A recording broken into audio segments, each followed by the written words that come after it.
لله وكفى والصلاة والسلام على خاتم الأنبياء سيدنا محمد المصطفى وعلى آله المجتبى. برادران اسلام، واجب الاحترام بزرگوں، دوستوں، بھائیوں، عزیز نوجوانوں، الحمدللہ ماہ محرم الحرام میں 1423 کے ابتدائی مہینے کے نصف سے الحمدللہ اپنے سابقہ دروس کی پھر ابتدا ہو رہی ہے. اللہ تبارک و تعالی اخلاص کے ساتھ اپنی رضا کے لیے حق بات کہنے کی توفیق عطا فرمائیں. الحمدللہ آپ کے اس ڈاکٹر فورم میں آپ لوگوں کے اخلاص سے، محبت سے، دعاؤں سے اللہ تبارک و تعالی نے اس عاجز کو توفیق بخشی کہ سیرت النبی، قصص الانبیاء اور اس کے بعد خلفائے راشدین کے 3 البم جو ہیں وہ اس وقت پورے عالم میں اللہ تبارک و تعالی کی رحمت سے ہمارے مسلمان بھائیوں کے زیر سماعت ہیں. اور اب جو درس کی انشاءاللہ ہم ابتدا کر رہے ہیں اس کا تعلق جو ہے وہ عقیدہ مسلم سے ہے. چونکہ الحمدللہ آپ حضرات سب پڑھے لکھے ہیں اور جانتے ہیں کہ اصل بنیاد جو ہے وہ عقیدہ ہے. دنیا کی کوئی عمارت ہو، اگر اس کی بنیاد ہی مضبوط نہ ہو تو وہ عمارتیں قائم نہیں رہیں. اسی لیے ایک مسلمان کے لیے، مومن کے لیے سب سے بڑی چیز اور اصل باعث نجات، باعث فلاح، باعث کامرانی دنیا و آخرت جو ہے وہ عقیدہ ہے. اگر عقیدہ صحیح ہے تو اعمال کی لغزشیں، اعمال کی غلطیاں، اعمال کی کوتاہیاں قابل معافی ہوتی. لیکن اگر خدا نہ خواستہ کسی مسلمان کے عقیدے میں لچک ہے، جھول ہے، قرآن و سنت کے خلاف ہے، سلف صالحین کے خلاف ہے، وہ کسی نہ کسی نعوذ باللہ احداث و ابداع میں مبتلا ہو گیا ہے، تو پھر اعمال لاکھ اچھے کیوں نہ ہوں لیکن باعث نجات نہیں بن سکتے. یہی وجہ ہے آپ دیکھیں کہ آج دنیا میں بڑے بڑے حوادث و زلازل آتے ہیں تو بعض غیر مسلم NGOs جو ہیں، کمیونٹیز جو ہیں، وہ سب سے پہلے مدد کو پہنچتے ہیں، اور بعض غیر مسلموں نے، کافروں نے یعنی اچھے اچھے کام کیے ہیں، ہسپتالیں بنائی ہیں، ادارے بنائے ہیں. اور بعض کافر مسلم ملکوں میں آپ جانتے ہیں کہ وہ قاعدہ ان کی سٹیٹ جو ہے گویا ویلفیئر سٹیٹ ہے، یعنی وہ چیزیں جو اسلام میں کی تھیں انہوں نے اپنا لی ہیں. ایک بچہ پیدا ہوگا امیر کا ہے، غریب کا، 18 سال کی عمر تک وظیفہ ملے گا. ایک آدمی بوڑھا ہو جائے گا، اس کو ساری زندگی پینشن ملتی رہے گی. لیکن ان سارے اعمال کے باوجود ان کے لیے جنت کا فیصلہ نہیں ہو سکتا، ان کی فلاح کا فیصلہ نہیں ہو سکتا، کامیابی کا فیصلہ نہیں ہو سکتا کہ بنیادی طور پہ عقیدہ نہیں. تو اس لیے سب سے اہم چیز جو ہے مسلمان کے لیے وہ عقیدہ. اور اس موضوع کو انشاءاللہ شروع کرنے سے پہلے آپ یہ بات بھی ذہن نشین کر لیں کہ ویسے تو ہر جماعت کہتی ہے ہمارا عقیدہ ٹھیک ہے. آج کون دنیا میں ایسا ہے جو کہے کہ میں غلطی پہ ہوں؟ اگر یہ جذبہ پیدا ہو جائے پھر تو سارے جھگڑے ختم ہو جائیں. ہر جماعت، ہر فرقہ، سب کا دعویٰ یہ ہے کہ اگر کامران ہیں، کامیاب ہیں اور صحیح عقیدے پہ ہیں تو ہم ہیں. یعنی آج دنیا میں آپ دیکھیں گے یہود ہیں، وہ کہیں گے ہم حق پہ ہیں، باقی تو انسانیت کا حقوق بھی نہیں رکھتے. سب سے اعلیٰ انسان بھی ہمیں اور سب سے نجات والا فرقہ بھی ہمیں اور اللہ کے محبوب بھی ہمیں. اسی طرح نصارہ کو دیکھ لیں، مسیحیین کو دیکھ لیں، آگے چاہے ان کی جتنی قسمیں بن جائیں، ان سب کا بھی یہی دعویٰ ہے کہ بھئی ہم تو بالکل ابناء اللہ و احباء، ہم تو اللہ کے اولاد ہیں، اللہ کے محبوب ہیں، اور ہم کا باعث نجات ہیں، اور سب سے حق فرقہ اور حق جماعت جو ہے وہ ہماری ہے۔ اسی طرح آپ ہندو مت میں آ جائیں، وہ بھی نعوذ باللہ یہ سمجھتے ہیں کہ ہم جو ہیں سب سے صحیح راستے پہ ہیں، ہمارے پاس وید ہیں، ہمارے پاس دیوی دیوتائیں ہیں، ہمارے پاس رامائن ہے، ہمارے پاس بڑی بڑی کتابیں ہیں، اور ہمارا دین جو ہے، ہمارا مذہب جو ہے وہی سچا ہے، باقی تو سب قابل گردن زدنی ہے۔ اور اسی لیے آج کے فتنوں کو سامنے رکھیں کہ سب سے زیادہ یہود اور ہنود جو ہے وہ مسلمانوں کو مٹا رہے ہیں۔ وجہ یہ ہے کہ وہ اپنے مذہب میں یہ سمجھتے ہیں کہ کسی اور کو زندہ رہنے کا حق ہی نہیں، ورنہ آپ پوری دنیا میں چلے جائیں، کفار تو ہر ملک میں ہے، لیکن کوئی کسی کی مسجد کو نہیں گرائے گا، کوئی کسی کی عبادت خانے کو نہیں گرائے گا۔ تو بہرحال میرے کہنے کا مقصد یہ تھا کہ دنیا میں بدھ مت ہیں جو بڑا قدیم مذہب ہے، اور آج تک ان کے آثار، ان کے مجسمے، یعنی آپ ویسے ملک بھی ہیں تھائی لینڈ وغیرہ میں اور دیگر ممالک میں کہ وہاں آپ بدھ کے مجسمے دیکھ کے حیران ہو جائیں، مندر دیکھ کے حیران ہو جائیں کہ کتنا انہوں نے خرچ کیا ہے۔ اور اسی طرح بہت پرانے دور میں، یعنی ہزاروں سال پہلے سے وہ بھی ایک مذہب اور اس کے پیروکار اپنے آپ کو حق پہ سمجھ۔ اسی طرح یعنی بدھ مذہب ہے، اسی طرح یدھ مت ہے، اسی طرح یہودیت ہے، اسی طرح نصرانیت ہے، اسی طرح دنیا میں اور بڑے بڑے فرقے ہیں، بعض جیسے دہریے ہیں، کمیونسٹ ہیں، سوشلسٹ ہیں۔ سب یہ سمجھتے ہیں کہ ٹھیک ہے، اب دیکھیں سوشلسٹ جو ہیں یعنی بالکل جو خدا کے وجود کے بھی منکر ہے، وہ بھی کہتے ہیں نہیں جی ہم ٹھیک ہے، ہمارا تو بالکل 2 اور 2 4 کی طرح سیدھی سی بات ہے۔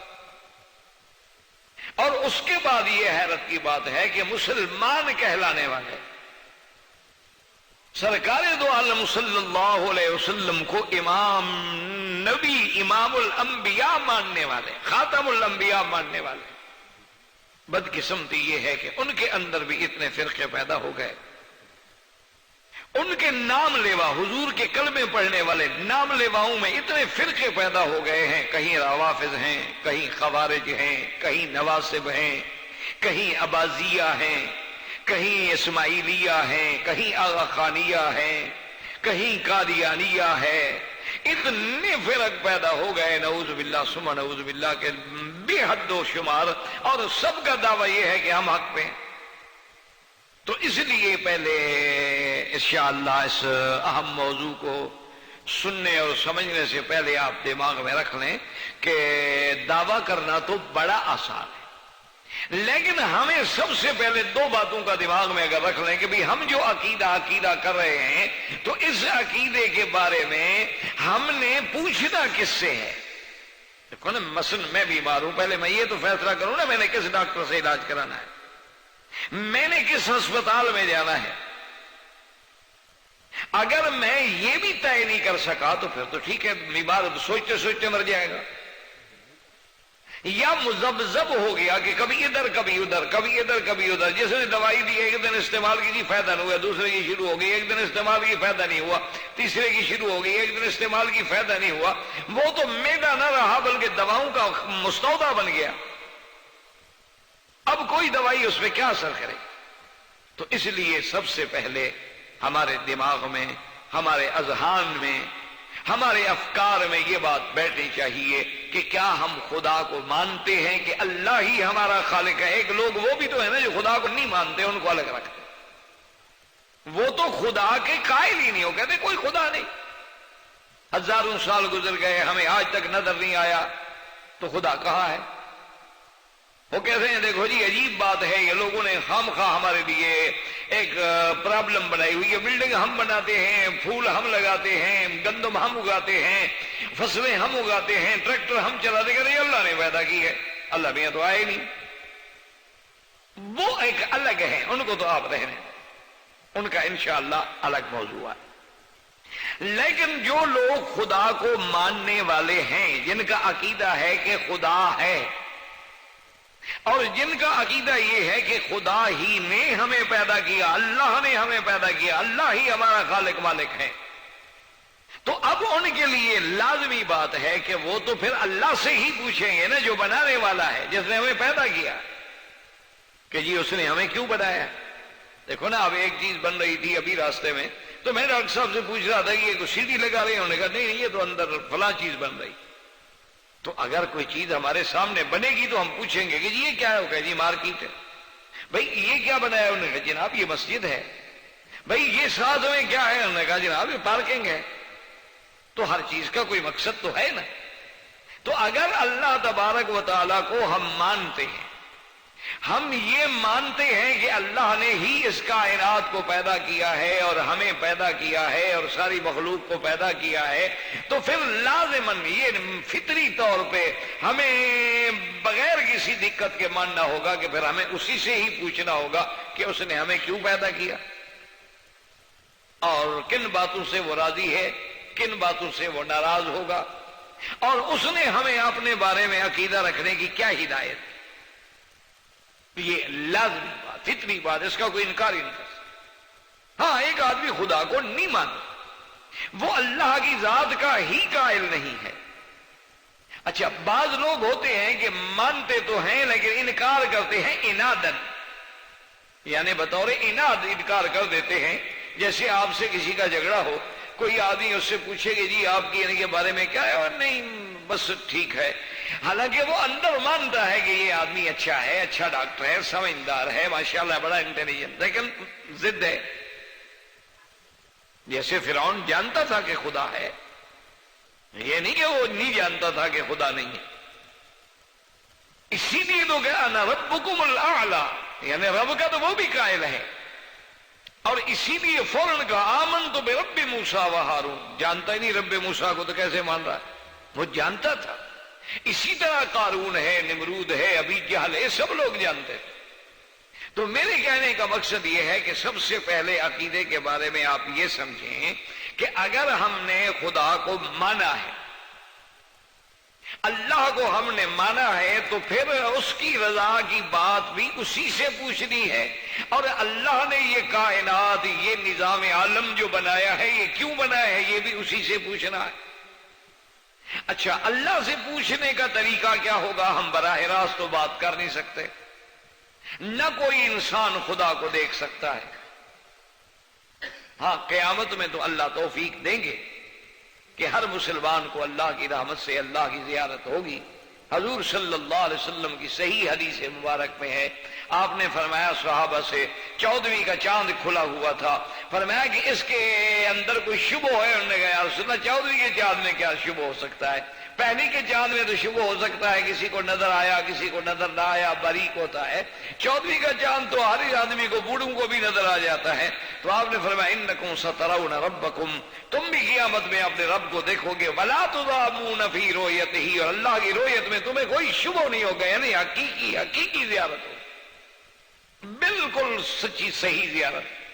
جیسے کہ ایک حدیث میں آیا قیامت کے دن اللہ کی دربار میں جب بندے پیش ہوں گے تو اللہ فرمائے گا کہ میرے بندے تم نے بڑے اچھے عمل کیے ہے دنیا میں، ماشاءاللہ تمہارے اعمال بڑے اچھے ہیں، لیکن تم نے یہ اچھے اعمال کیوں کیے؟ انہوں نے کہا اللہ بھی یہاں جنت کی جو تعریفیں سنی کہ جنت ہے اور جنت میں نعمتیں ہیں اور جنت میں یہ انعامات ہیں، یہ اکرامات ہیں، اشجار ہیں، انہار ہیں اور نعم، تو میں نے تو میرا مولا پھر راتوں کو جاگ کے گزارا عبادت میں اور دن کو روزے رکھے تاکہ اللہ مجھے اس جنت پہ راضی ہو کے داخل کر دے۔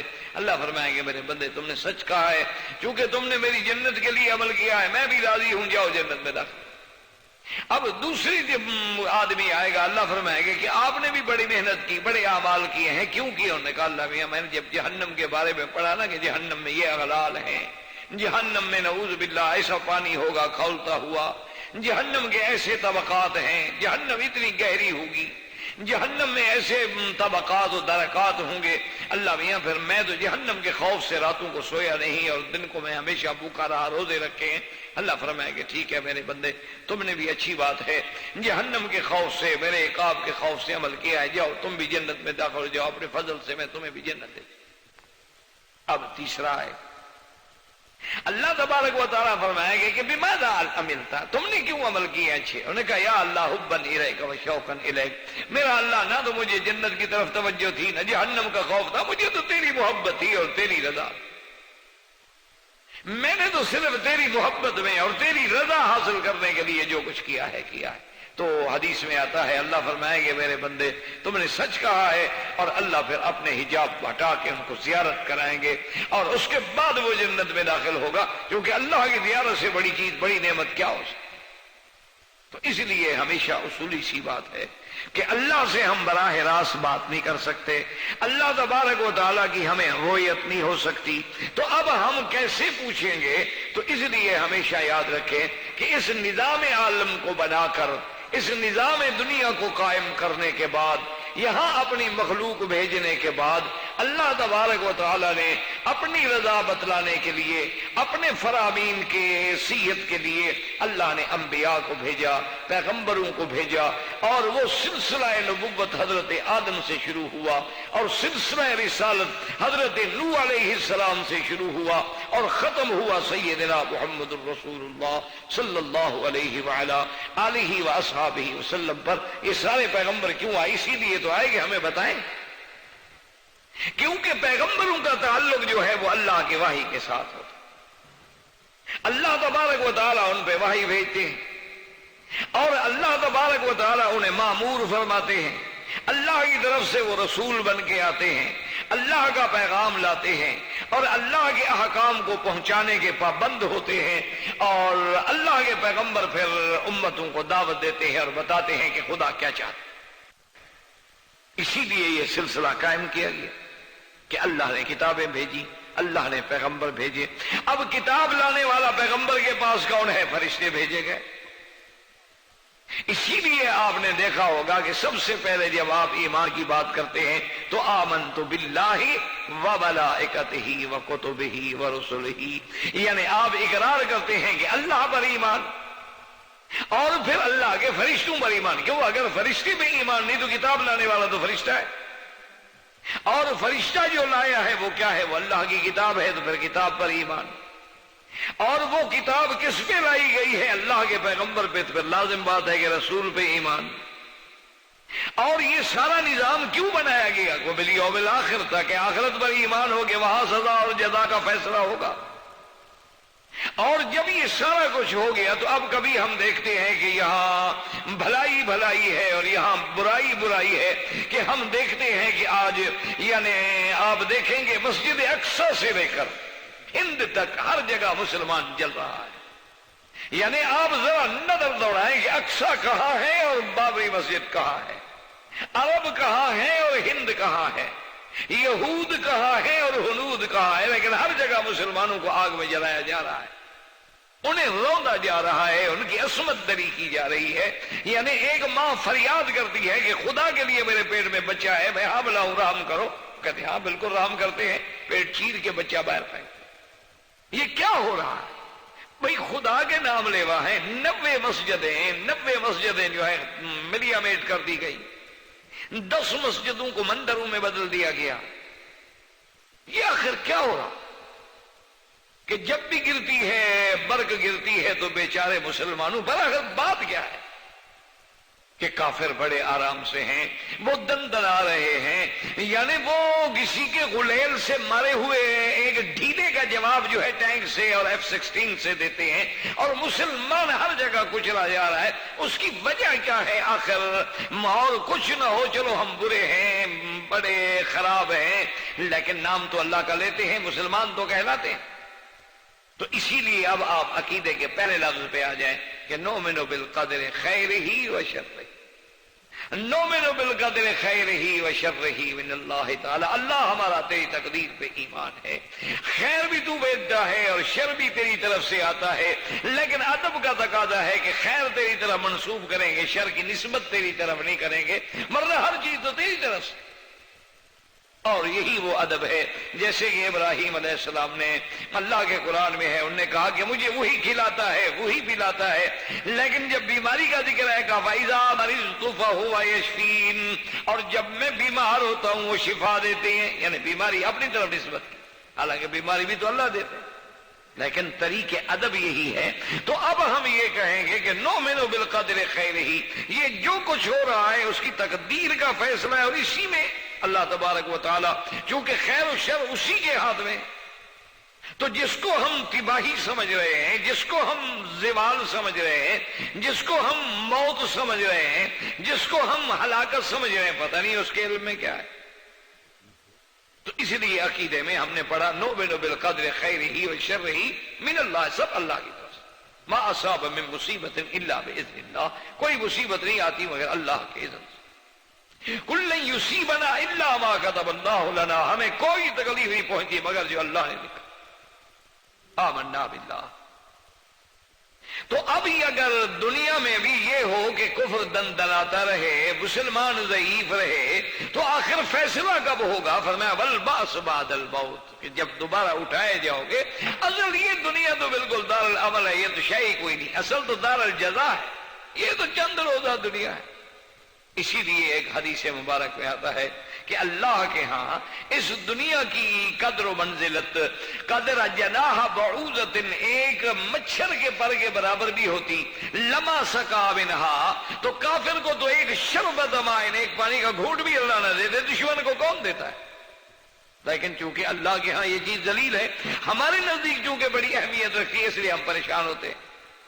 تو اس لیے ہمیشہ ایک ذہن میں بات رکھ لیں کہ جب بھی عقیدہ مسلم کی بات ہوگی، عقیدہ اسلام کی بات ہوگی، جب بھی عقیدہ صحیح کی بات ہوگی، تو سب سے پہلی بات یہ یاد رکھیں کہ اس کا ہمارے لیے ہوگا، ہمارے لیے دلیل کیا ہوگی، مستند کیا ہوگا، یا اللہ کا قرآن ہوگا یا فرمان محمد مصطفیٰ صلی اللہ علیہ وسلم.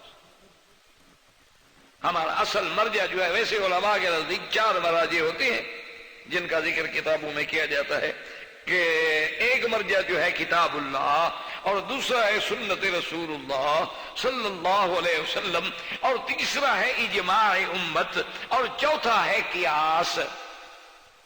لیکن اگر دیکھا جائے تو اجماع امت کا تعلق اور قیاس کا تعلق بھی کتاب اللہ اور سنت رسول اللہ. قیاس کا کیا معنی ہوتا ہے کہ قرآن و سنت کی کوئی مثال دیکھ کر اس پر اس کو منطبق کرنا، قیاس کرنا، کہ بھئی ہمارے پاس مسئلہ تو ہے نہیں لیکن اسی قسم کا ایک مسئلہ پہلے موجود ہے، تو یہ بھی ہے تو اسی طرح کا، تو لہذا اسی پہ قیاس کر دیا گیا. جیسے مثلا مسلمانوں کے سامنے ایک بات آ گئی کہ بھی کسی آدمی کا خون جو ہے دوسرے آدمی کو لگا دیں، کیا جائز ہے؟ وہ اس کا خون ہے، یہ اس کا خون ہے. یہ تو ہماری علمی تحقیق ہے کہ بلڈ ملتا ہے، گروپ ملتا ہے، فلاں ملتا ہے. معنی یہ ہے کہ کیا کسی انسان کا کسی دوسرے انسان کو خون لگا دینا، یا یوں سمجھیں ایک اور ذرا آسان سمجھ لیں کہ کسی عورت کو کسی مرد کا خون لگا دینا، عورت اور ہے مرد اور ہے، اجنبی ہے، لیکن اس کو ہم خون دے رہے ہیں. اچھا اتفاق سے کسی عورت کا گروپ مل گیا، اس کا بلڈ لے کے مجھے دے رہے ہیں، وہ اجنبی ہے، میں اجنبی ہوں. تو اب یہ خون لینا جو ہے، اس کا ٹرانسفر کرنا جو ہے، تو یہ سرکار کے زمانے میں یا خلفائے راشدین کے زمانے میں تو تھا ہی نہیں. تو اب جب علماء کے سامنے یہ مسئلہ آئے گا تو وہ بیچارے کہاں سے تلاش کریں گے؟ اسی لیے بعض لوگ غصے میں آ کے کہہ دیتے ہیں او جی قیاس حنفیوں نے قیاس لگا رکھا ہے. سب سے پہلے قیاس تو ابلیس نے کیا تھا. سب سے پہلے قیاس جو ہے وہ تو ابلیس نے کیا تھا، کہ جس نے کہا کہ جی آپ نے اس کو مٹی سے پیدا کیا ہے اور مجھے آپ نے آگ سے پیدا کیا ہے. آگ مٹی سے زیادہ بہتر ہوتی ہے، مٹی مٹیالی ہوتی ہے، آگ روشن ہوتی ہے، آگ ذریعہ حیات ہے، علامت حیات ہے، اور مٹی جو ہے وہ برودت والی چیز ہے، علامت موت ہے، تو میں اس کو کیوں؟ تو اس نے قیاس لڑایا تھا. تو اس لیے وہ کہتے ہیں یہ قیاس جو فقہی لوگ کرتے ہیں، فقہ والے، یہ تو بالکل نعوذ باللہ سب سے پہلے ابلیس نے کیا تھا. لیکن میرے عزیز، ابلیس کی بات اس لیے مردود تھی کہ وہ قرآن کے مقابلے پہ قیاس تھا، اللہ کے حکم کے مقابلے پہ قیاس تھا. اللہ نے حکم دیا کہ سجدہ کرو، بس، پھر قیاس کا کیا مطلب؟ بات کو سمجھے. ایک بات دماغ میں الجھا دی جاتی ہے. دیکھو جی ابلیس نے بھی یہی کیا تھا کہ انا خیر، یہ بھی یہی کرتے ہیں فقہ والے کہ یہ مسئلہ یوں ہے اور یہ مسئلہ یوں ہے اور یہ مسئلہ یوں ہے، تو اس میں یہ دلیلیں نکالتے ہیں اور پھر قیاس لے آتے ہیں اور استحسان لے آتے ہیں اور اللہ کے نبی کی ظاہر حدیث کو چھوڑ کے اپنی طرف سے باتیں بناتے ہیں. یہ سب سے پہلے. لیکن بات یہ ہے کہ وہاں حکم صریح ہے. اللہ نے حکم دیا تھا کہ اذا سویتہ ونفخت فیہ من روحی فقعوا لہ ساجدین، جب میں آدم علیہ السلام میں روح پھونک دو سجدے میں گر جاؤ.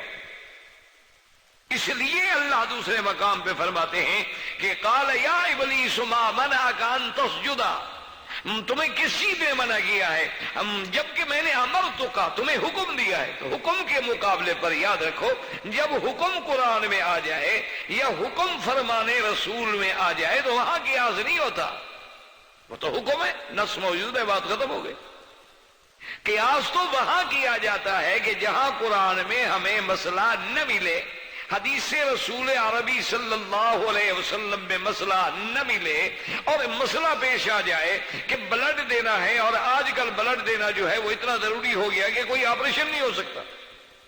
کسی کی زندگی نعوذ باللہ بظاہر اسباب کی حد تک یعنی بچانے کے لیے جد و جہد بھی نہیں کی جا سکتی. تو اب کیا کریں گے؟ تو علماء نے اس کو قیاس کیا دودھ پر کہ اگر ایک ماں دوسرے کے بچے کو دودھ پلا سکتی ہے اور دودھ بھی اس کے معدے میں اور عروق میں جانے کے بعد خون ہی بنتا ہے تو اس کا معنی یہ ہے کہ پھر خون بھی دیا جا سکتا ہے. اگر دودھ دیا جا سکتا ہے تو پھر خون بھی دیا جا سکتا ہے. تو انہوں نے قیاس کیا. یہ ہوتا ہے قیاس. جیسے کہ سیدنا عمر رضی اللہ تعالیٰ عنہ نے فرمایا کہ بھئی حضور کے زمانے میں تو اور بات تھی کہ پہلے تو لوگ گناہ کرتے ہی نہیں تھے نا جی.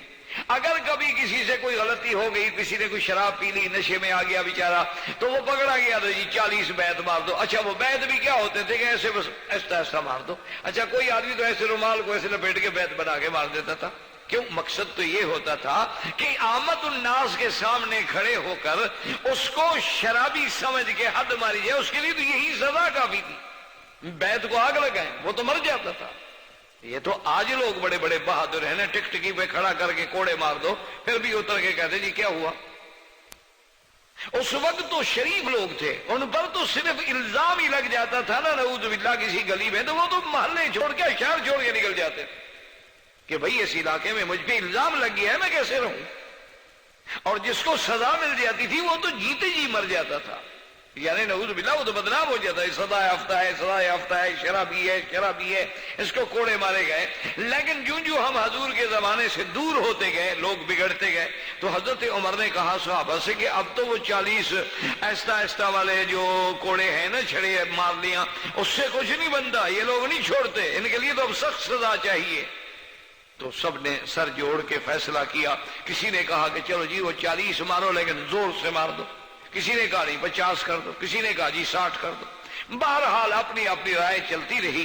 سیدنا علی رضی اللہ تعالی عنہ سے حضرت عمر نے پوچھا کہ حضرت آپ کیا فرماتے ہیں؟ انہوں نے کہا میرا خیال یہ ہے کہ اس کو 80 کوڑا. حضرت عمر نے فرمایا کہ بھی 80 کوڑے کیوں مارے جائے حضرت علی، دلیل کیا ہے؟ انہوں نے فرمایا کہ من شرب سکر ومن سکر ہذا. آپ نے فرمایا جو شراب پیے گا لازمی بات ہے نشہ ہوگا، جب نشہ ہوگا تو بکواس کرے گا، نشہ ہوگا تو جو مرضی آئی پھر کہتا رہے گا.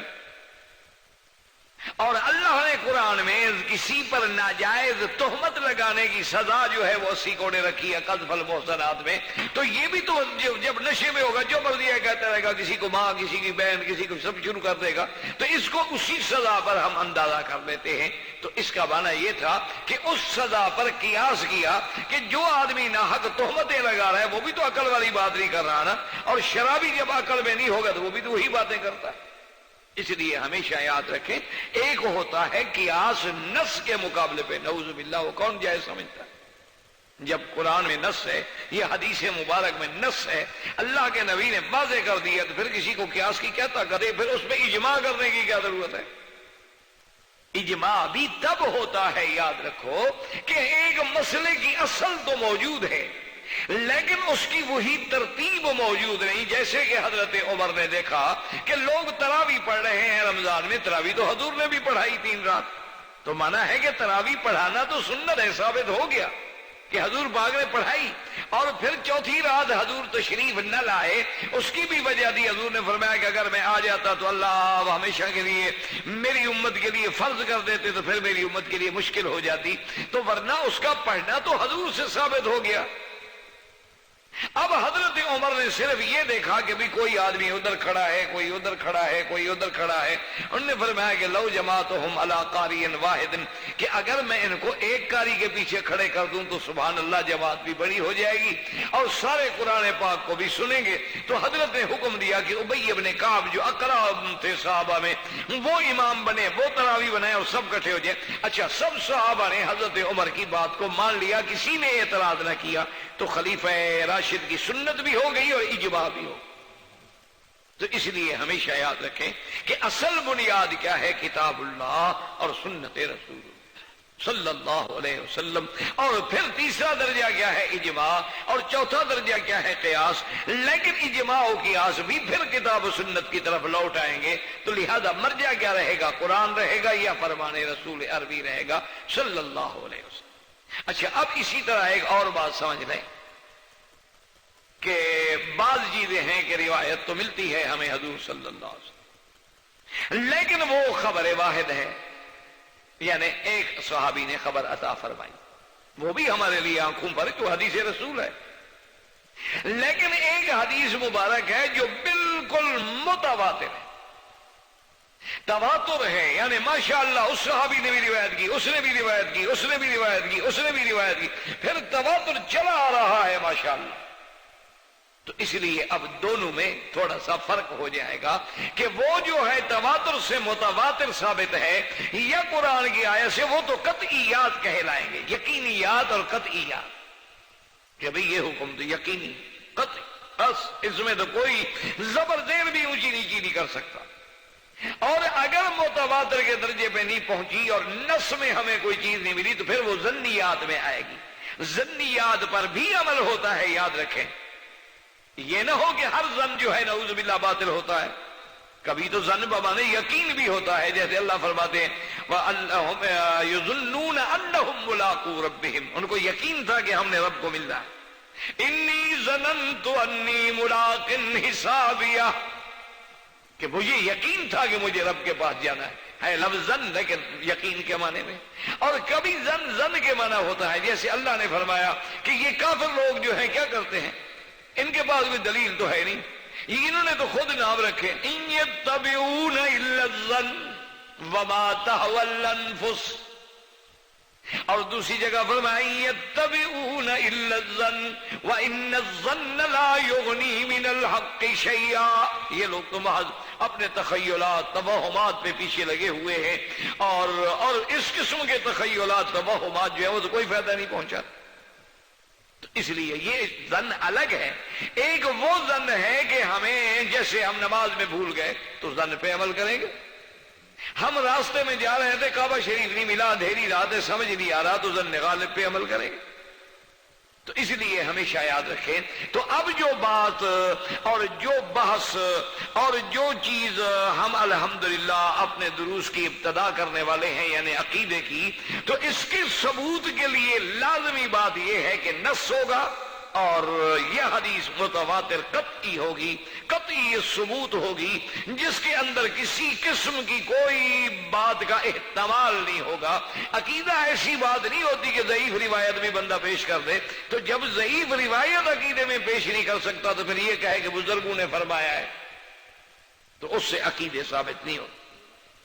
یہی وہ بنیاد ہے، وہ دھوکہ ہے جس میں اللہ تبارک و تعالی مسلمانوں پہ رحمت فرمائے کہ آج دنیا میں کلمہ پڑھنے والے جو ہیں وہ شرک میں مبتلا ہیں، وہ بدعات میں مبتلا ہیں، اور سمجھتے یہ ہیں کہ ہم مسلمان ہیں، جیسے کہ اللہ نے فرمایا وما یؤمن اکثرهم باللہ الا وهم مشرکون، کہ دعویٰ ایمان کا ہے لیکن مشرک۔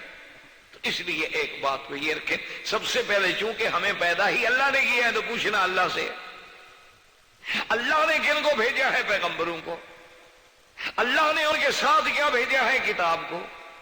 تو اب جب عقیدے کی بات ہوگی یا تو اللہ کے قرآن کی نص ہوگی یا فرمان رسول عربی صلی اللہ علیہ وسلم، وہ حدیث مبارک جو متواتر ہے اور قطعی ثبوت ہے اور قطعی دلالت ہے، ورنہ تو ہر حدیث ہمارے آنکھوں پر، جیسے کہ محدثین ضعیف حدیث کو بھی فضائل اعمال میں لے لیتے ہیں، لیکن فضائل اعمال الگ چیز ہے اور اس بات عقیدہ الگ چیز۔ تو ایک تو ان چیزوں کو ذہن میں رکھ لیں، اور دوسری بات یہ یاد رکھ لیں کہ سب سے جو مسئلہ ہے بڑا، وہ تو سارے قرآن کو آپ پڑھ جائیں نا انشاءاللہ، اللہ پڑھنے کی توفیق دے، غور و فکر کی توفیق دے، ترجمے کے ساتھ پڑھنے سمجھنے کی توفیق دے، آپ دیکھیں گے کہ سارے قرآن میں الف سے لے کر یہ تک جو ہے صرف 3 مسائل۔ سارے قرآن پاک پہ جب آپ نظر ڈالیں گے، سارے قرآن کی تفاسیر پہ آپ نظر ڈالیں گے تو ان کو کہتے ہیں مسائل مہمہ، یعنی بڑے اہم مسئلے۔ اچھا، اسی کو بعض علماء کے اصطلاح میں یہ بھی کہتے ہیں الایمان بالثلاثیات، کہ بھی وہ 3 مسئلوں پر ایمان لانا، اور بعض علماء اپنی اصطلاح میں اسی کو الاصول الثلاثہ بھی کہتے ہیں، کہ وہ 3 جو بنیاد ہیں، اصول ہیں۔ تو ہمیشہ یاد رکھیں کہ قرآن میں یہ 3 مسئلے آپ، ان 3 میں سب سے پہلا کیا ہے؟ الہیات، مانا توحید۔ اب جب توحید کا بیان ہوگا، لازمی بات ہے کہ توحید کی ساری قسمیں آ جائیں گی۔ اب جب توحید کا بیان ہوگا، صاف بات ہے کہ شرک کی نفی ہو جائے گی۔ اب جب توحید کا بیان ہوگا تو صاف بات ہے کہ اس میں دلائل ہوں گے۔ اب جب توحید کا بیان ہوگا، جہاں شرک کی نفی ہوگی تو اس پر دلائل ہوں گے۔ تو ایک تو مسئلہ سارے قرآن میں، ابھی آپ ذرا اگر آپ کو اللہ نے پڑھنے کی توفیق دے نظر دوڑائیں کہ سب سے بڑا مسئلہ جو ہے وہ الہیات، توحید۔ اور اسی مسئلہ توحید کی اہمیت کو دیکھیں کہ سرکار دو عالم سیدنا محمد الرسول اللہ صلی اللہ علیہ وسلم کو 40 سال کے بعد نبوت ملی، اور 53 سال کی عمر میں آپ نے ہجرت فرمائی۔ 13 سال تک مکہ مکرمہ میں کوئی شریعت کا حکم نہیں آیا ما سوا توحید۔ تمام شریعت جو ہے وہ مدینہ منورہ میں آئی آخری 10 سالوں۔ تمام شریعت کے احکام، شرائع، فرائض، حدود، قصاص، احکام، نکاح، طلاق، نماز، روزہ، حج، سب مدینے۔ 13 سال تک حضور پاک نے صرف ایک بنیادی مسئلوں پہ زور دیا۔ تو مسئلہ توحید کی اہمیت کا اسی سے آپ اندازہ لگا۔ تو سب سے اہم مسئلہ کیا ہے؟ مسئلہ توحید۔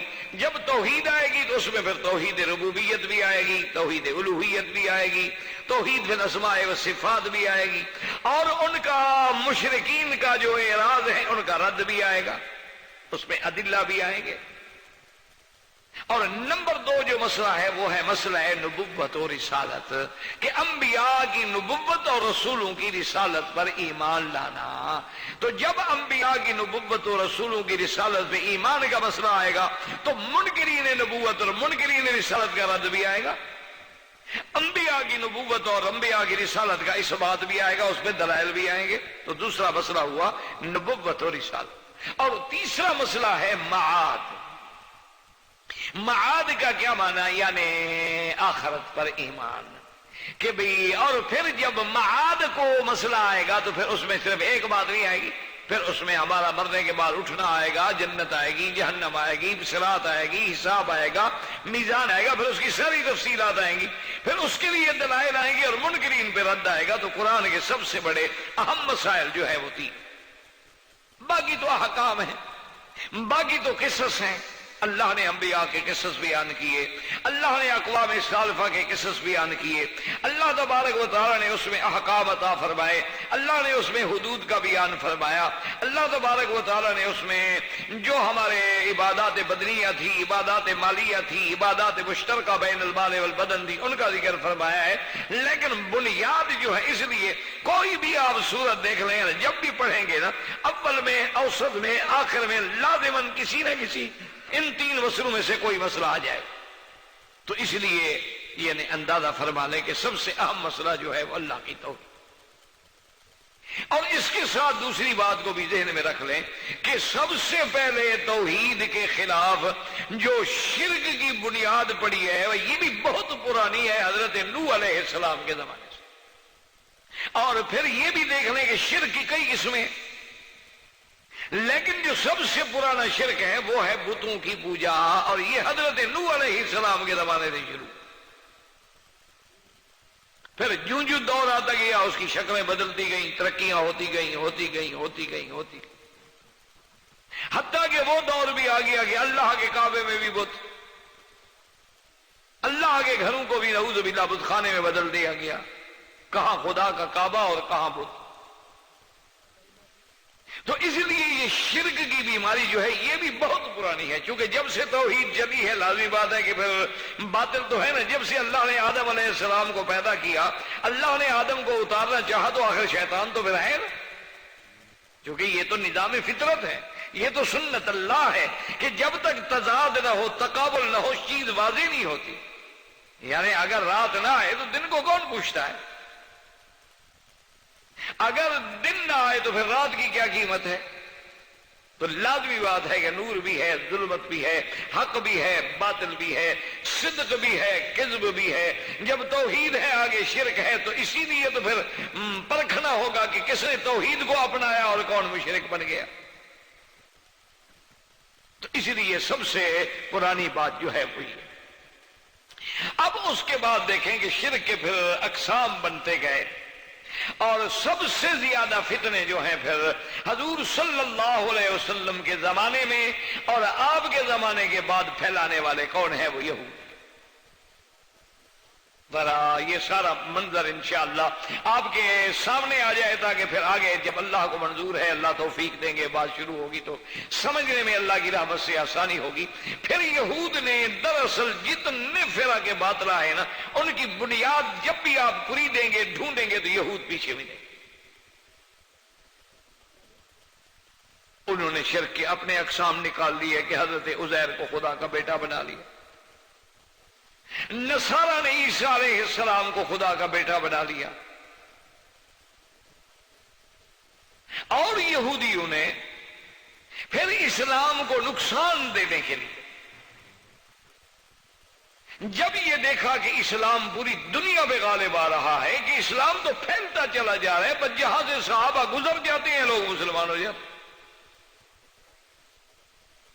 یعنی بعض اوقات تو لڑائی نہیں کرنی پڑتی۔ آج آپ دیکھیں کہ ہم کتنے مسلمان ہیں، لیکن حضرت عمر کو تو بغیر لڑائی کے بیت المقدس کی پادریوں نے چابیاں سپرد کر دی۔ تو جب ان لوگوں نے، یہودیت نے یہ دیکھا کہ اسلام 22 لاکھ مربع میل پہ چلا گیا ہے، تو انہوں نے کیا کیا کہ انہوں نے اسلام کو کمزور کرنے کے لیے، اسلام کی طاقت کو ہلاک کرنے کے لیے، مٹانے کے لیے اسلام کا لبادہ اوڑھ لیا، مسلمان بن گئے، اور اندر پھر انہوں نے فرقے پیدا کیے۔ کسی جگہ انہوں نے روافض کو پیدا کیا، اور پھر روافض کا کیا عقیدہ بنا؟ ان کا عقیدہ یہ ہو گیا کہ انہوں نے کہا کہ جی ہمارے ائمہ جو ہیں وہ تو خود عالم الغیب ہے، ہمارے ائمہ جو ہیں وہ تو حلال حرام کرنے کا اختیار رکھتے ہیں۔ انہوں نے کہا ہمارے ائمہ جو ہے وہ تو ساری دنیا کا نظام ان کے ہاتھ میں۔ کہیں خوارج کو پیدا کیا، کہیں نواسب کو پیدا کیا۔ اسی طرح پھر یہ فرقے بنتے گئے، بڑھتے گئے، اور ہماری بدقسمتی کے لیے ہمارے انڈو پاک میں، یعنی ہمارے ایشیا کا جو علاقے ہیں، ان پہ جب اللہ رحمت فرمائے انگریز نے آ کر تسلط جمایا، اور جنگ 1857 میں جب جنگ آزادی لڑی گئی، تو وہاں بھی انگریز چونکہ ابلیس، سیاست کا وہ ابلیس ہے، تو اس لیے اس نے یہ سوچ لیا تھا کہ یہ علاقے جو ہیں یہ تو انتہائی مذہبی علاقے ہیں، جب تک یہاں مذہبی انتشار نہیں ہوگا ہم یہاں حکومت نہیں کر سکیں گے۔ تو اس نے پھر اپنے کام کے لیے اس نے مولویوں کو بھی خریدا، مفتیوں کو بھی خریدا، بڑے بڑے اسکالرز کو بھی خریدا، بڑے بڑے پیروں کو بھی خریدا، اور سب کے ذمے اپنی اپنی ڈپٹیاں لگائیں، ان کو جاگیریں دی، کسی کو شمس العلماء کا خطاب دیا، کسی کو سر کا خطاب دیا، کسی کو مخدوم الملک کا خطاب دیا، اور 7 جاگیریں اور انعام اور پروانے اور راہداریاں اور بڑے بڑے، اور اپنی دربار میں کرسیاں پیش کی۔ اور ہماری بدقسمتی سے پھر انہوں نے اللہ کی توحید کو یہاں مٹانے کے لیے ایک زور رکھا، کیونکہ کفر کا مقابلہ کرنے والے موحد تھے۔ اتفاق کی بات یہی تھی کہ انگریز کا مقابلہ کرنے والے جو علماء تھے وہ موحد تھے، اس لیے پھر وہابی نجدی، یہ ان کا بھی قصور کیا تھا کہ یہ موحد تھے اور قرآن کو سینے سے لگائے ہوئے تھے۔ تو ان لوگوں نے پھر ان کے خلاف تکفیر کی توپ خانے کھول دیے اور الزامات کے ڈھیر لگا دیے، اور اللہ معاف کرے محبت میں اور غلو کی عقیدت میں ڈال کر ان کو مشرک بنانا شروع کیا۔ یعنی آپ اندازہ کریں گے کہ 1857 کی جنگ میں 13,000 علماء کو پھانسی پہ لٹکایا گیا ہے، 13,000 علماء، اور بعض علماء کا چمڑا جو ہے وہ اتارا جاتا تھا جیسے جانور کا چمڑا اتارا جاتا ہے، جیسے آپ بکرا ذبح کرتے ہیں تو چمڑا اتارتے ہیں، اس سے چمڑا اتارا جاتا ہے، اور چوک میں پھانسیوں پہ لٹکائے جاتے تھے۔ اور اس وقت جو مشرک تھے وہ انگریز کی حکومت کو ثابت کرنے کے لیے کہہ رہے تھے یہ دارالاسلام ہے، تو بالکل امن ہے۔ انہوں نے کتابیں لکھی باقاعدہ، اعلام الاعلام بان الہندوستان دارالاسلام، دارالسلام۔ ان لوگوں نے کتابیں لکھی، ان کی تائید کی اور اہل توحید کو مروا دیا۔ ان کا جرم کیا تھا کہ اللہ کی توحید، ان کا جرم کیا تھا اتباع قرآن و سنت۔ تو اس لیے ہمارے ہاں پھر یہ جو چیز تھی شرک اور بدعات، یہ زیادہ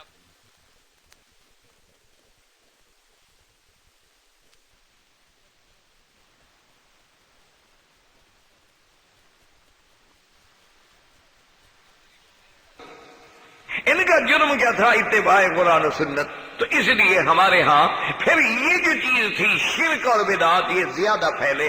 اور دوسری وجہ کیا تھی؟ ہندو کا قرب، کہ مسلمان اور ہندو ایک دوسرے کے ساتھ کٹھے رہتے۔ یہ تو اب دنیا نے فسادات کے ذریعے مسلمانوں کو نقصان پہنچانے کے لیے پھر فرقواریت کو ہوا دی ہے، ورنہ تو مسلمان ہندو کٹھے رہتے تھے، کٹھے اٹھنا، کٹھے بیٹھنا، شادیوں میں آنا، ایک دوسرے کے ساتھ مل کے رہنا، نہ کوئی جنگ، نہ کوئی جھگڑا، نہ کوئی بات۔ تو وہ جو ہندوانہ تہذیبیں تھیں، وہ ان کا دیوی دیوتاؤں کو پوجنا، ان کے آگے ہاتھ باندھ کے بنتی کرنا، ان کے سامنے کھڑے ہو کے بھجن گانا، ان کے گلے میں جا کے پھولوں کے ہار ڈالنا، ان کے جا کے جناب پرشاد تقسیم کرنا، یہ ساری لعنتیں جو تھی پھر ہم مسلمانوں میں بھی آتی۔ یہ آج تک آپ نے دیکھا ہے نا جی کہ عورت کو جو ہے شادیوں میں سرخ کپڑے پہنانا، اور بیچارے دولہے کو جو ہے وہ لمبے لمبے ہار باندھنا، اور اس کے ہاتھوں میں اور گلے میں سرخ رنگ کا دھاگا باندھنا، اس کو لوہے کا بیت پکڑانا، اور دلہن جہاں بیٹھے اس کے نیچے لوہے کی چھری رکھنا، اور اس کا بستر جہاں بچھایا جائے اس میں گھوڑی کی لگام نیچے رکھ دینا۔ یہ ساری ہندوؤں کی رسمیں تھیں، وہ بدعات، وہ محدثات، وہ شرک جو تھا نعوذ باللہ وہ مسلمانوں میں بھی داخل۔ تو الا قلیل من عبادی الشکور۔ تو اس لیے یاد رکھیں کہ سب سے اہم ترین مسئلہ جو ہے وہ اللہ کی توحید ہے، اور اللہ نے قرآن میں فرمایا ہے کہ وما خلقت الجن والانس الا لیعبدون، کہ میں نے جن و انس کو کیوں پیدا کیا ہے؟ اس لیے اللہ تبارک و تعالیٰ فرماتے ہیں کہ اے میرے بندے، میں نے تمہیں کسی روزی کمانے کے لیے، پیسے کمانے کے لیے نہیں پیدا کیا۔ ما اريد منهم من رزق وما اريد ان يطعمون ان الله هو الرزاق ذو القوة المتين۔ اور جیسے بعض روایات سابقہ کتب میں آتی ہیں کہ یا ابن آدم خلقتک لعبادتی فلا تلعب وقسمت رزقک فلا تتعب، کہ اے ابن آدم میں نے تجھے اپنی عبادت کے لیے پیدا کیا ہے، میں نے تجھے عبادت کے لیے پیدا کیا ہے، تو لہو و لعب میں وقت نہ گزار، اور تیرے رزق کو میں نے تقسیم کر دیا، معین کر دیا، اور جو میں نے لکھ دیا ہے وہ چاہے پہاڑ کے بھی نیچے ہو تمہیں ملے گا، اس لیے اپنے آپ کو مشقت میں نہ ڈال، اسباب کی حد تک محنت کر، باقی ہر چیز مجھ پہ چھوڑ دے۔ تو اللہ نے ہمیں عبادت کے لیے پیدا کیا۔ اچھا، اور عبادت ہم کیسے کریں؟ ہمیں کیا پتا، کون سکھلائے گا؟ تو عبادت کرنے کا طریقہ، اللہ تبارک و تعالیٰ پر ایمان لانے کا طریقہ، اور عبادت میں کون سے فرائض ہیں، واجبات ہیں، کون سے سنن ہیں، یہ سب کون بتلائیں گے؟ محمد الرسول اللہ صلی اللہ علیہ وسلم۔ اور دوسری آیت میں فرمایا وَقَضَىٰ رَبُّكَ أَلَّا تَعْبُدُوا إِلَّا إِيَّاهُ وَبِالْوَالِدَيْنِ إِحْسَانًا۔ اللہ تبارک و تعالیٰ کا فیصلہ ہے، اللہ کا امر ہے، اللہ کی طرف سے حکم ہے کہ اللہ نے تمہیں پیدا کیا ہے کس لیے؟ اللہ تعبدو، کسی کی عبادت نہ کرو مگر اللہ تبارک و تعالیٰ کی، وہی معبود برحق ہے۔ وَبِالْوَالِدَيْنِ إِحْسَانًا، اپنے والدین سے بھلائی کا معاملہ کرو۔ اللہ نے ہر جگہ ہمیں یہ حکم دیا، اور یہ حکم لانے والے کون ہیں؟ محمد الرسول اللہ صلی اللہ علیہ وسلم۔ تو اہم چیز کیا ہے؟ توحید ہے، اور یاد رکھنے کے توحید کی 3 قسمیں ہیں، توحید الوہیت ہے، توحید ربوبیت ہے، توحید بالاسماء والصفات ہے۔ اور اسی طرح یاد رکھیں کہ صرف اس بات کرو گے تو مسلمان نہیں بنو گے، صرف نفی کرو گے تو مسلمان نہیں بنو گے، اس بات اور نفی دونوں ہوں گے کہ غیر اللہ کی نفی ہوگی اور اللہ کی الوہیت کا اس بات ہوگا۔ اسی لیے ہم پڑھتے ہیں لا الہ الا اللہ محمد الرسول اللہ صلی اللہ علیہ وسلم وما علینا الا البلاغ۔ برادران اسلام، واجب الاحترام بزرگوں، دوستوں، بھائیوں، عزیز نوجوانوں، الحمدللہ آپ کے اس مسجد مبارک میں اور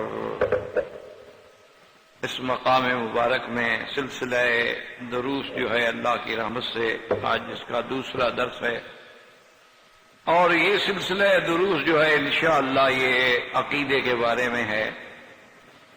جیسا کہ سابقہ درس میں نے عرض کیا تھا کہ پورے قرآن مقدس میں آدمی اگر نظر ڈالے تو 3 مسائل ہیں جن پر اللہ نے زیادہ زور دیا،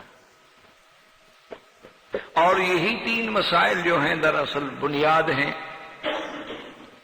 یہی 3 مسائل جو ہیں دراصل ذریعہ نجات ہیں، یہی 3 مسائل جو ہیں دراصل اسی پہ انسان کی دنیا و آخرت کی فلاح ہے۔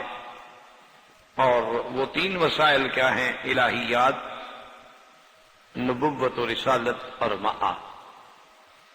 اسی کو مصطلحات العلماء میں کہتے ہیں الایمان بالثلاثیات یا الاصول الثلاثہ۔ اس پہ بڑے بڑے علماء نے کتابیں لکھی ہیں۔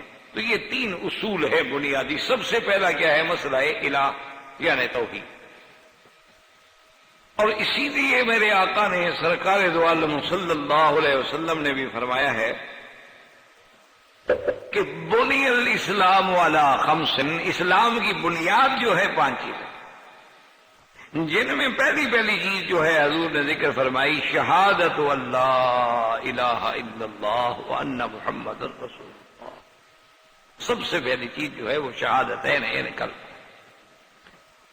تو اسی لیے آپ اسی سے اندازہ فرما لیں کہ سرکار دو عالم علیہ وسلم کی 63 سالہ یا 65 سالہ زندگی میں نبوت کے بعد کے 13 سال جو ہیں وہ صرف اسی مسئلے کو سمجھانے میں لگے، اور تمام انبیاء اور رسل کو اسی مسئلے کے لیے بھیجا گیا۔ اس لیے آپ سارے قرآن پاک میں جن پیغمبروں کا ذکر آیا ہے اور جن پیغمبروں کے بارے میں اللہ تبارک و تعالیٰ نے ان کے واقعات بیان فرمائے ہیں، سب کی ایک ہی دعوت آپ کو ملے گی کہ وَإِلَىٰ عَادٍ أَخَاهُمْ هُودًا قَالَ يَا قَوْمِ اعْبُدُوا اللَّهَ مَا لَكُم مِّنْ إِلَٰهٍ غَيْرُهُ۔ وَإِلَىٰ ثَمُودَ أَخَاهُمْ صَالِحًا قَالَ يَا قَوْمِ اعْبُدُوا اللَّهَ مَا لَكُم مِّنْ إِلَٰهٍ غَيْرُهُ وَإِلَىٰ مَدْيَنَ أَخَاهُمْ شُعَيْبًا قَالَ يَا قَوْمِ اعْبُدُوا اللَّهَ مَا لَكُم مِّنْ إِلَٰهٍ غَيْرُهُ. یعنی سب پیغمبروں کی دعوت جو ہے وہ دعوت توحید، اور اسی کی بنیاد کیا ہے؟ شہادتین، کلمہ شریف. اب ذرا اندازہ فرمائیں کہ اس کلمہ مبارک کی کتنی بڑی شان ہے کہ حضور صلی اللہ علیہ وسلم کے ایک فرمان میں یہ ہے کہ افضل الذکر لا الہ الا اللہ محمد الرسول اللہ، کہ تمام اذکار میں افضل ذکر جو ہے وہ کلمہ شہادت. اور اسی طرح حضور صلی اللہ علیہ وسلم کی ایک حدیث مبارک ہے کہ آپ نے فرمایا کہ من قال لا الہ الا اللہ دخل الجنہ، کہ جس شخص نے یہ کلمہ پڑھا وہ جنت میں داخل ہو. اسی طرح ایک اور حدیث مبارک میں آتا ہے کہ من کان آخر کلامہ لا الہ الا اللہ دخل الجنہ، کہ جس انسان کی آخری کلام یعنی مرتے وقت جس کے زبان پہ کلمہ آ گیا لا الہ الا اللہ تو گویا وہ جنت میں داخل. اسی لیے پہلے دور میں مائیں جو ہیں اپنے بچوں کو جو تعلیم دیتی تھیں تو سب سے پہلے وہ اسی کلمے پر توجہ فرماتی تھی، اور اسی کلمے کے بارے میں بڑے بڑے اولیاء اللہ نے، بڑے بڑے عباد صالحین نے، بڑے بڑے اللہ کے مقبول بندوں نے یہ لکھا ہے کہ ہمیں جو بھی مقام ملا ہے اور نعمتیں ملی ہیں اور کامیابیاں ملی ہیں وہ سب اسی کلمے سے ملی. کہتے ہیں کہ ہماری کامیابیوں کا راز، ہمارے ان مقامات عالیہ تک پہنچنے کا سلسلہ جو ہے وہ یہی کلمہ شہادت ہے لا الہ الا اللہ محمد رسول اللہ. تو اسی لیے بعض بزرگوں نے ہم سے نقل کیا کہ حضرت قاضی احسان صاحب ایک بڑے عالم اور بڑے خطیب گزرے ہیں. وہ فرماتے ہیں میں چھوٹا جب بچہ تھا تو ماں مجھے جب بھی میں عادت کری بیٹا کلمہ پڑھو لا الہ الا اللہ، میں پڑھ لیتا، چھوٹے سے بچے تھے. تو اب تھوڑا تھوڑا میں بڑا ہوتا گیا، اب میں گھر سے باہر سے آؤں اندر تو جا کے امی سے ملوں تو کہ بیٹا کلمہ سناؤ لا الہ الا اللہ. نیند سے اٹھو تو بیٹا جلدی سے پہلے کلمہ سناؤ لا الہ الا اللہ.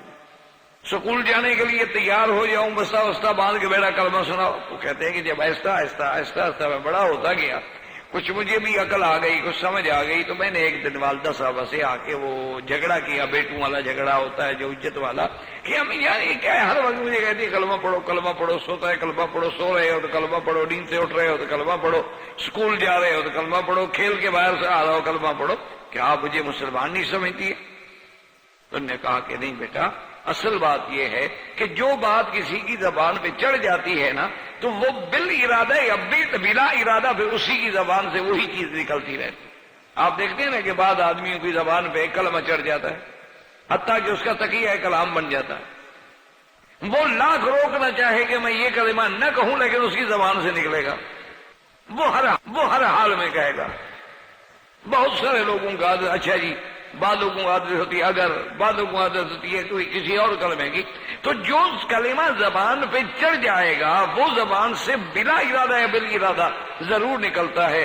تو والدہ نے کہا بیٹا میں یہ چاہتی ہوں کہ وہ موت کی سختی جو ہے وہ بڑی عظیم سختی ہوتی ہے.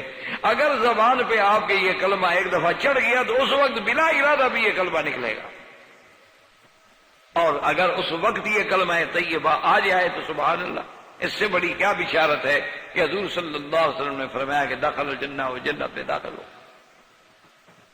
اسی لیے صحیح حدیث مبارک میں آتا ہے کہ ایک دن سیدنا موسیٰ علیہ السلام نے اللہ سے درخواست کی کہ یا اللہ علمنی، یا اللہ مجھے اپنا کوئی ذکر خاص سکھلائیں جس سے ادعو کا بھی آواز جس سے میں آپ کو پکاروں، آپ سے مانگوں، آپ کو یاد کروں. تو اللہ تبارک و تعالیٰ نے حکم دیا کہ یا موسیٰ قل لا الہ الا اللہ، حکم دیا کہ موسیٰ علیہ السلام یہ کلمہ پڑھو. تو موسیٰ علیہ السلام نے عرض کیا کہ پروردگار عالم یہ کلمہ تو سب انبیاء پڑھتے آئے پڑھاتے آئے، اور ہر امتی ہر مومن ہر ایمان والا یہ کلمہ پڑھتا ہے. میرے کہنے کا مقصد، عرض کرنے کا مقصد تو یہ تھا کہ میں آپ کا نبی ہوں، رسول ہوں، کلیم ہوں، آپ نے مجھے شرف کلام بخشا ہے تو مجھے کوئی خاص کلمہ عطا فرمائے.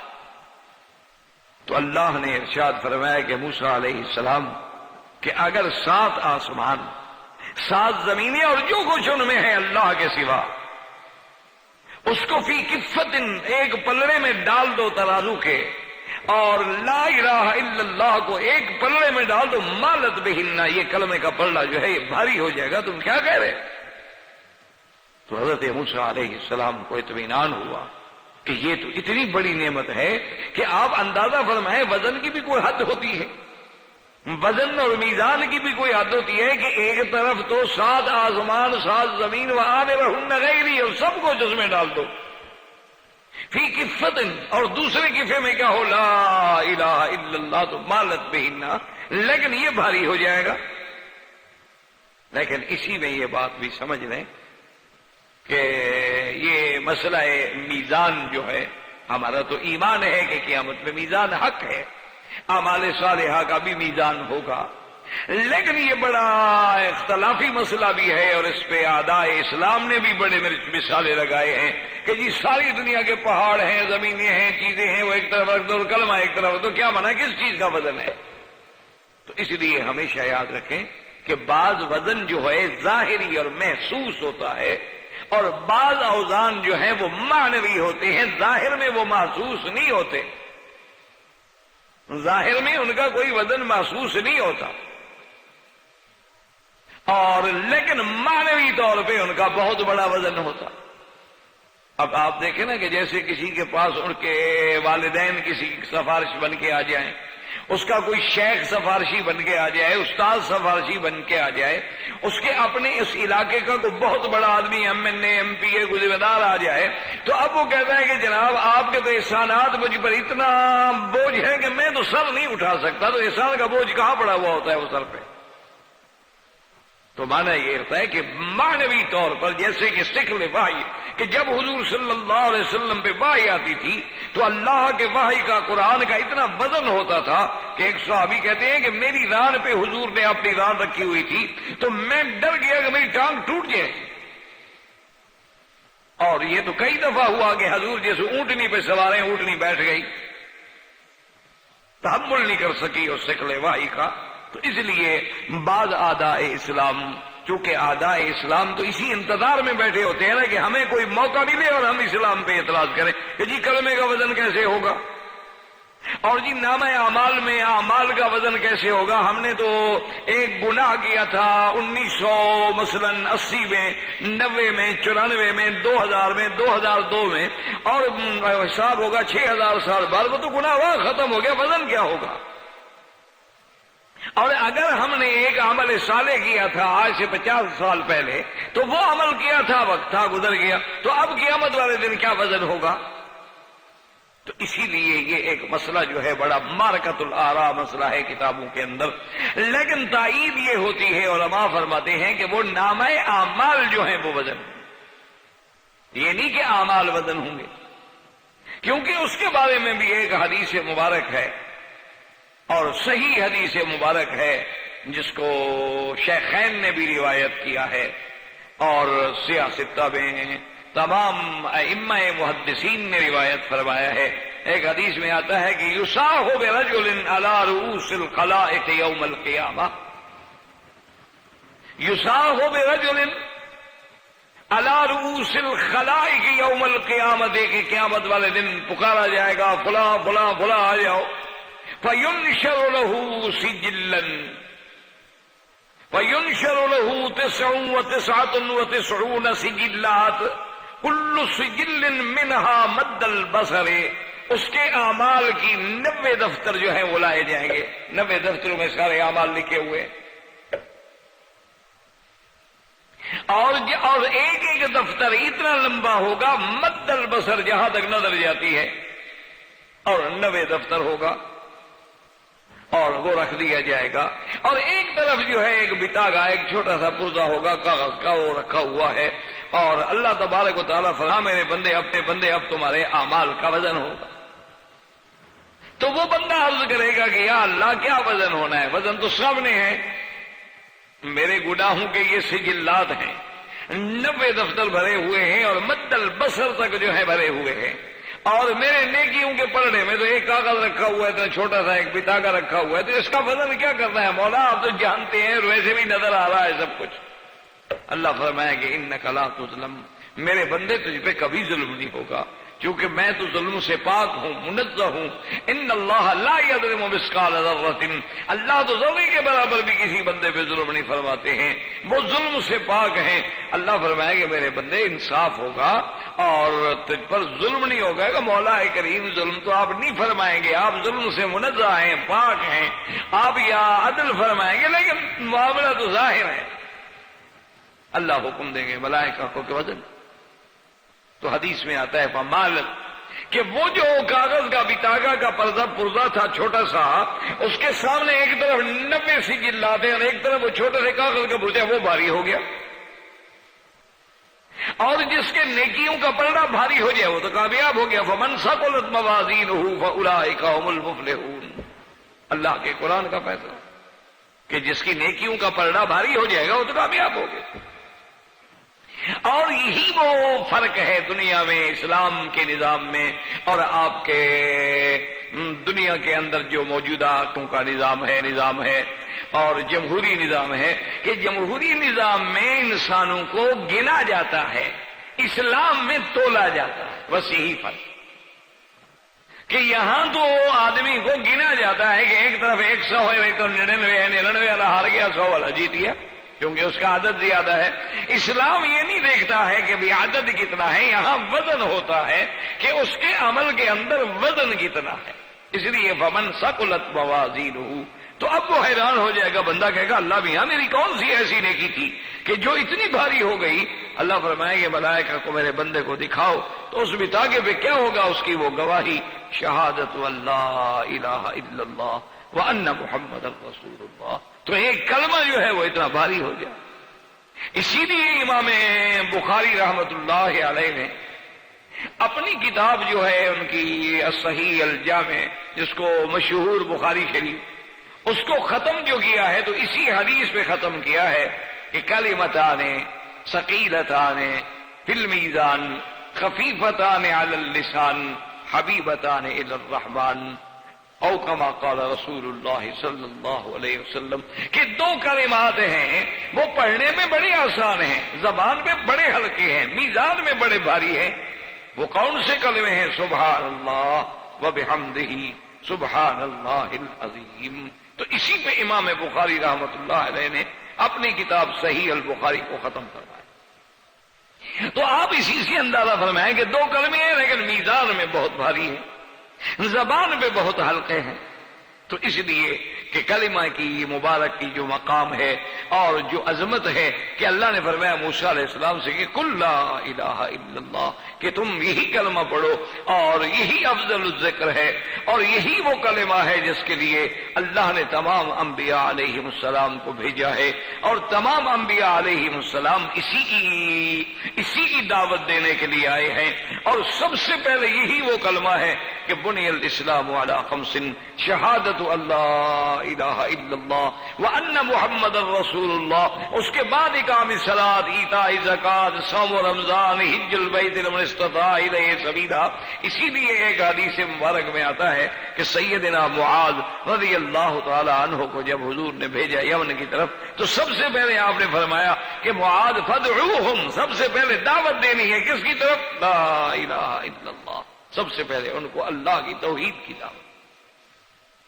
تو اس لیے میں نے عرض کیا تھا کہ عقیدہ توحید جو ہے یہ اتنا اہم ہے کہ 1,24,000 یہ جو عدد اللہ کے علم میں ہے، تمام انبیاء اسی لیے آئے، تمام کتابیں اسی لیے اتاری گئیں، اور تمام انبیاء کی دعوت کا محور و مرکز جو ہے وہ یہی دعویٰ ہے۔ تو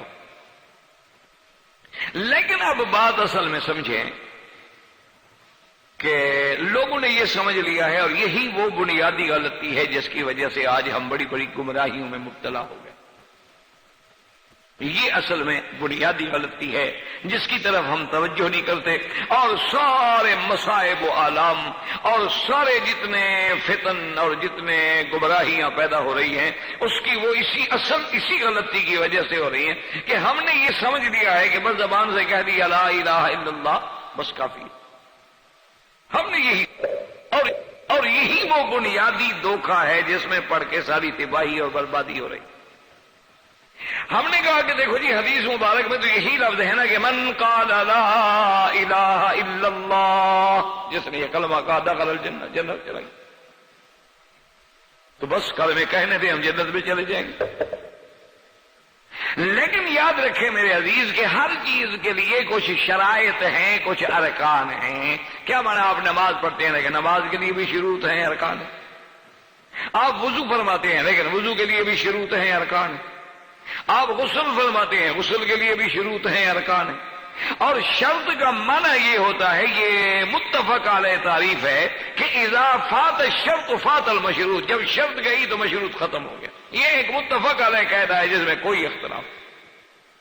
جیسے اس کی ایک مثال سمجھ لیں بے اعتبار علوم قواعد کے کہ آدمی کہتے ہیں ان جئتنی اکرمتک، اگر تم آؤ گے تو میں تمہاری عزت کروں گا۔ تو شرط تمہارا آنا ہے نا، تم آؤ ہی نہ۔ فات شرط فات المشروط، مشروط تو خود بخود میں عزت کس کی کروں؟ اسی طرح میں کہتا ہوں کہ ان اکرمتنی اکرمتک، اگر تم نے بھائی میری عزت کی نا تو میں بھی تمہاری عزت کروں گا۔ تو اگر تم نے عزت ہی نہ کی تو میں تمہاری عزت کیسے کروں گا؟ سیدھا شرط شرط فات المشروط، جب شرط ہی نہیں رہی تو مشروط خود بخود ختم ہو گیا۔ تو شروط و ارکان کا معنی ہی یہی ہوتا ہے کہ اگر وہ شرط پائی جائے گی تو مشروط بھی پایا جائے گا، اور اگر وہ شرط ہی نہ پائی گئی تو مشروط خود بخود ختم ہو جائے گا۔ تو سب سے پہلے یاد رکھیں کہ جو کلمہ آپ بھی پڑھتے ہیں، میں بھی پڑھتا ہوں، الحمدللہ ہر مسلمان پڑھتا ہے، اور اللہ ہمیں نصیب فرمائے اور اسی پہ قائم دائم اور اسی پہ موت آئے۔ لیکن کبھی آپ نے سوچا ہے کہ اس کلمے کے پڑھنے میں شرائط کتنی ہیں؟ کبھی آپ نے غور کیا ہے؟ کلمہ تو آپ بھی پڑھتے ہیں، میں بھی پڑھتا ہوں، ہمارے گھروں میں بچے بھی پڑھتے ہیں، بیوی بھی پڑھتی ہے، خاوند بھی پڑھتا ہے ماشاءاللہ، اور سارے ہم حج بھی کرتے ہیں، حرم بھی آتے ہیں، نماز بھی آتے ہیں۔ لیکن یعنی یقین کریں کہ کیا لا الہ الا اللہ محمد الرسول اللہ اس کلمے کے جو شروط و ارکان ہیں، کیا کبھی آپ نے یاد بھی کیا، کبھی سوچا بھی ہے، کبھی پڑھا بھی ہے، کبھی پتہ بھی ہے کہ نہیں؟ اور اگر ان شروط کا پتہ نہیں تو کلمہ پڑھنا کیا ہوگا؟ یہ تو بڑی آسان بات ہو گئی نا کہ صرف یعنی ایک آدمی جو مرضی آئے کرتا پھرے، نہ نماز پڑھے، نہ روزہ رکھے، نہ حج نہ زکات، بس من قال لا الہ الا اللہ دخل جنت، جس لا الہ الا کہہ دیا وہ جنت میں چلا جائے گا۔ یہی وجہ ہے کہ آج ہمارا معاشرہ جو ہے وہ بالکل عملی زندگی سے ہٹ گیا ہے۔ وہ کہتے ہیں جی ہم مسلمان ہیں، کلمہ پڑھتے ہیں بس، اور جس نے کلمہ پڑھنا ہے وہ جنت جائے گا۔ چھوڑو یار، یہ مولویوں کی نماز ہے، روزہ ہے، حج ہے، زکات ہے، کبھی کہتے ہیں داڑھی رکھو، کبھی کہتے ہیں زکات دو، کبھی کہتے ہیں عشر ادا کرو، اور کبھی کہتے ہیں ماں باپ کی فرما برداری کرو، بیوی کے حقوق ادا کرو، فلاں کرو۔ یہ تو ہمارے لیے یہ کوئی شریعت ہے؟ ہمارے لیے قید خانہ بنا دیا ہے انہوں نے۔ یہ وہ فلسفہ ہے۔ اب آپ ٹھنڈے دل سے سوچیں کہ جو کلمہ ہم روز پڑھتے ہیں اس کی شرائط کیا ہیں، ارکان کیا ہے؟ تو اسی کو سمجھنے کی کوشش کریں، خدا کرے کہ آ جائے بات۔ اسی لیے علامہ اقبال نے کہا تھا نا کہ خرد نے کہہ بھی دیا لا الہ تو کیا حاصل، اسی کو وہ رویا تھا نا بیچارہ کہ خرد نے کہہ بھی دیا لا الہ تو کیا حاصل، دل و نگاہ مسلمان ہی تو کچھ بھی نہیں۔ صرف زبان سے کلمے پڑھنے کا کیا فائدہ ہے؟ آپ نماز پڑھتے ہیں ماشاءاللہ، کیا فائدہ ہے؟ اسی لیے کسی نے کہا تھا کہ وہی ایک سجدہ ہے کارگر، وہی ایک سجدہ ہے کارگر جو عقل و فکر سے ماورا، وہ ہزار سجدے فضول ہیں جو رہین لغزش پا نہیں۔ ہمارے سجدوں کا جو حال ہے وہ تو ہے جیسے کہ کسی بزرگ نے کہا کہ چو زمین پر سجدہ کردم زی زمین ندا برآمد، کہ مرا خراب کر دی تو بسجدہ ریائی،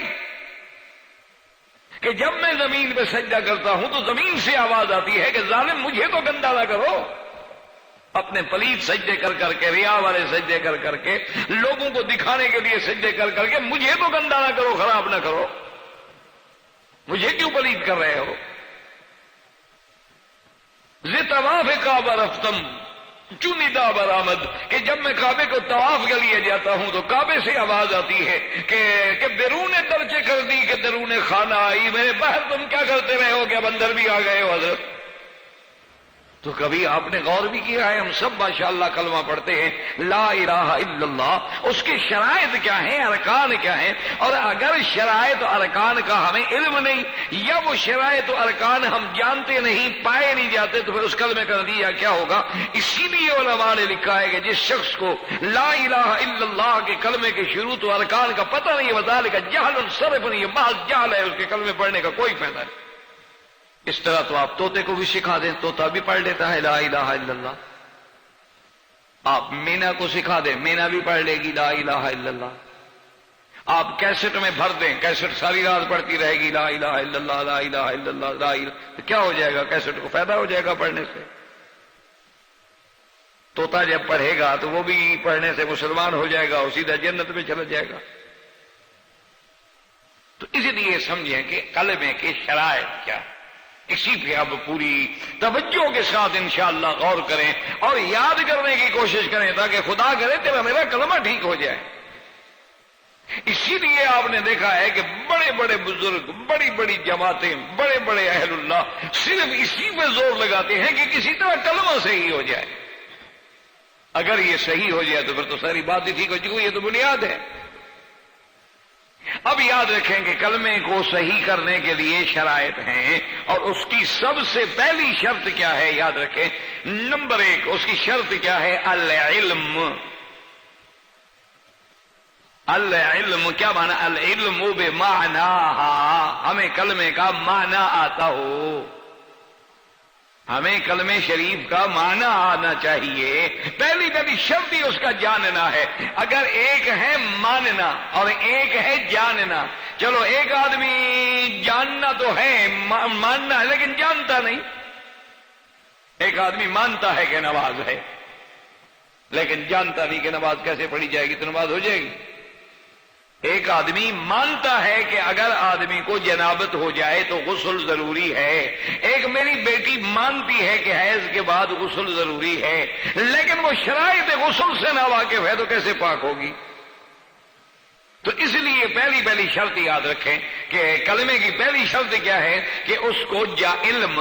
اسی لیے، اور یہ شرط ہم نے نہیں لگائی ہے، مولوی نہیں لگائی، قرآن کہتا ہے فَاعْلَمْ أَنَّهُ لَا الہ الا اللہ۔ اللہ کا قرآن کہہ رہا کہ فعلم، پہلے جان، تو جان لے کے ہے کیا لا الہ الا اللہ؟ فعلم انہ لا الہ الا اللہ۔ اور اسی طرح قرآن کہتے ہیں تلک الامثال نضربها للناس، ہم قرآن میں یہ جو مثالیں دے دے کہ تجھے توحید پڑھا رہے ہیں، کیوں؟ وما یعقلها الا العالمون، لیکن ان کو نہیں سمجھتے مگر علم والے۔ علم ہوگا تو سمجھے گا نا کہ توحید کیا ہے۔ اسی طرح قرآن کہتا ہے شاہد اللہ انہ لا الہ الا هو والملائکۃ واولو العلم